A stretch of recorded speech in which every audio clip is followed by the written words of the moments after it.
Hey YouTube, Treadmill 1106 coming right back at you. This is another trade trending topic. To Is it mandatory to tip or is it a choice to tip?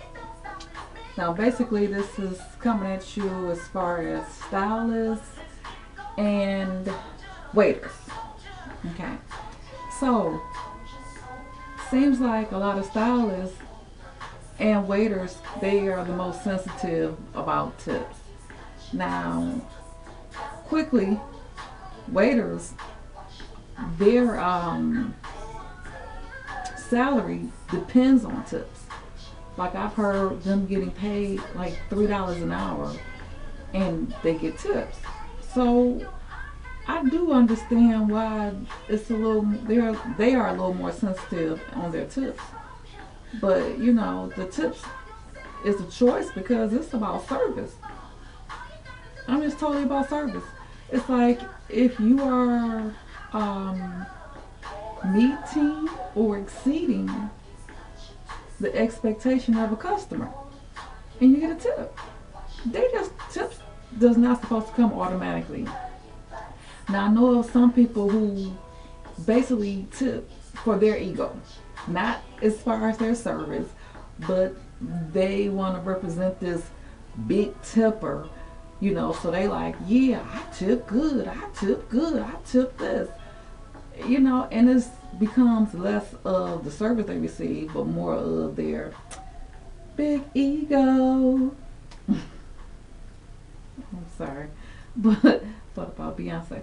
But now with me, it's about service. Now there is a such thing as being about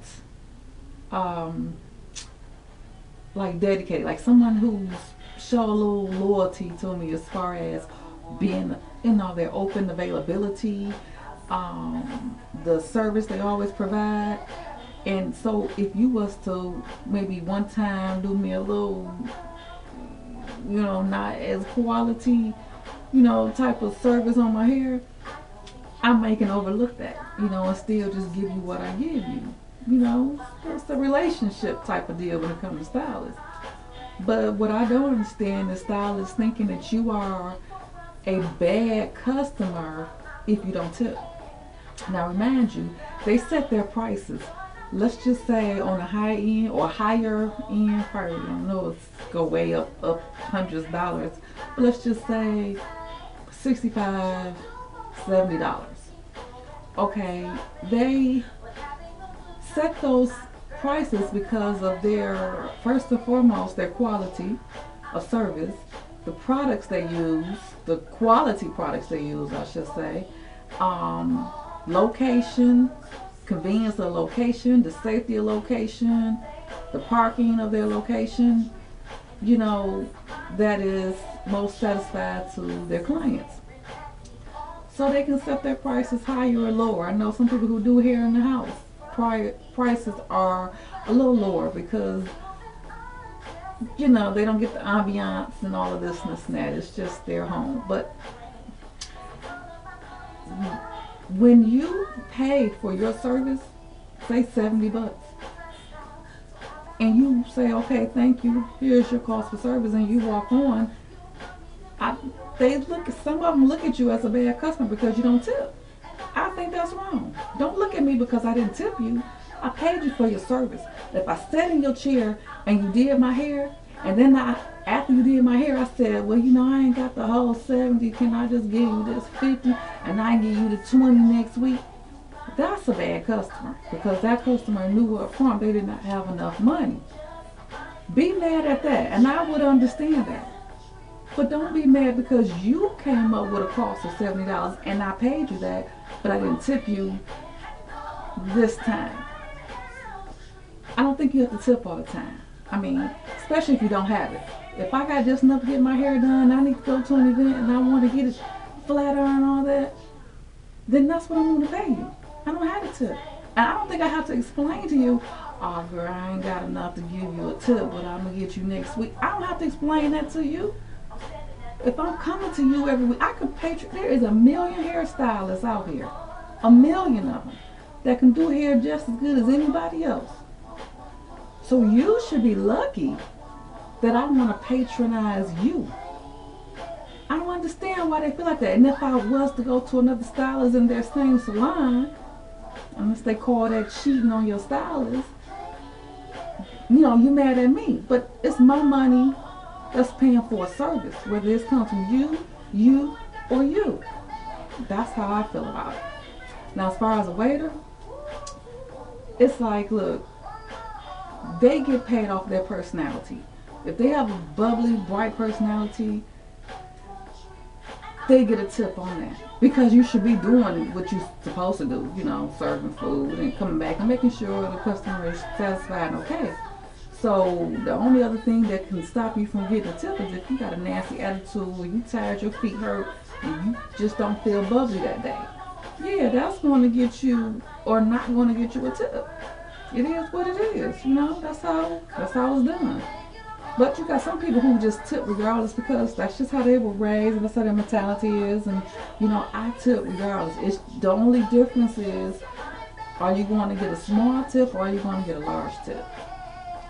Well, I'm going to leave you a tip according to your service, and I'm coming there to give a tip. Okay, don't get me wrong. I'm not coming there like, oh, I'm gonna go and eat, pay for my food, and I'm about to go. You know, I'm prepared to give you a tip. But if you nasty toward me or something like that, I'm not. Tips is extra. However, well, for waiters, I just said that for waiters, it's not extra. You know, in their the way they get paid, it is a part of their salary, which I think sucks. You know, I don't think they should really do that, but they do.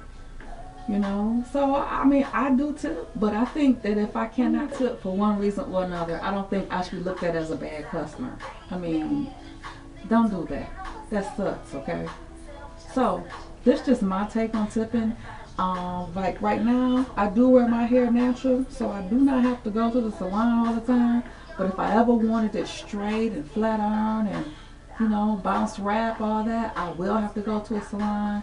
And I think the average cost I've paid probably like $55, $60 or so. And I do tip because I know that my hair is very coily. And then I don't go to the salon often. So I know the work that's involved, you know, in doing my hair. So if you have it, give it, okay?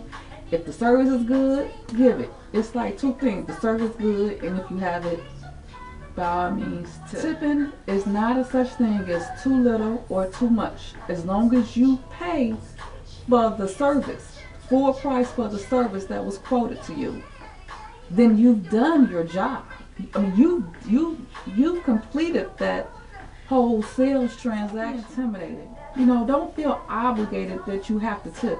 No, you are obligated to pay for the service. You're not obligated to give them extra money. Stylists, if you think that you deserve more money or you're using more high-end products, you move to a new location that is, you know, the ambiance is just out of this world, then I understand you have to go up on your prices. I do. But don't go up on your price from $65 to $75 and thinking, oh, I'm going to get really $85 because they're going to give me a $10 tip. Now, you do run the risk of losing clients when you move to a new location, you know, and you do gain, brighter side, you can gain some clients. Now, going back to a restaurant, because there's a really nice waiter, I go to a restaurant because they have really great food. Because if the food is great and the customer service is, you know, okay, I still might go, you know. So it's basically, you ask me, the waiters, I mean the chefs need to be tipped more so than the waiters. Just like with regular workers, they have a chance to work overtime every now and then. So it's not guaranteed. Overtime is not guaranteed. Tips should be. Let's just say you have a stylist that works, they do about 30 hairs a day, about $70 a pop. And that's about $2,100 a day. Each of those clients give about a $10 tip, $300. Together, $2,400. Well, which one would you rather get? You rather have a $2,100 or $300? They make it seem like they're doing this service for free, and then I'm just giving a tip as a donation. Then therefore the tips will be mandatory. I understand that, but it's like businesses strive off of products and services, paid products and services. Not off of go to the bank and ask for a loan, telling them what you can make on your products and services, in addition to what you're going to get in tips. You don't bring tips in there. You're not taxed on tips. Tips are not obligated. Tell me what you think, YouTube. Treadmill 1106. Please leave a comment below on what you think. Please rate by thumbs up or liking it, and subscribe. Feel free. Thank you very much. Treadmill 1106.